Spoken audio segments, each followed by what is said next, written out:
દારૂના જથ્થા સાથે 3ની અટકાયત। કામરેજ પોલીસે ટોલનાકા નજીકથી સુરત ડિંડોલીની 3 ઈસમોને 44,000ની કિંમતના વિદેશી દારૂના જથ્થા સાથે ઝડપી પાડ્યા। કામરેજ પોલીસે ટોલનાકા નજીક નેશનલ હાઈવે નંબર 48 પાસેથી 44,000 કિંમતના વિદેશી દારૂના જથ્થા સાથે 3 શખ્સની અટકાયત કરત ચકચાર મચી ગઈ હતી।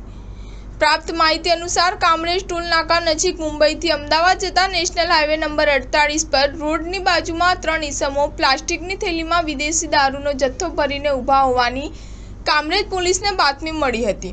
कामरेज पोलीसे टोल नाका पासे पहोंची जई 3 ईसमोने विदेशी दारूना जत्था साथे झड़प्या हता। તેમજ પોલીસે બનાવના સ્થળેથી 44,950 કિંમતની 374 નંગ વિદેશી દારૂની બોટલો 260 રોકડા અને તેમ મળીને પોલીસે કુલ 45,210 રૂપિયાનો મુદ્દામાલ કબજે કર્યો હતો।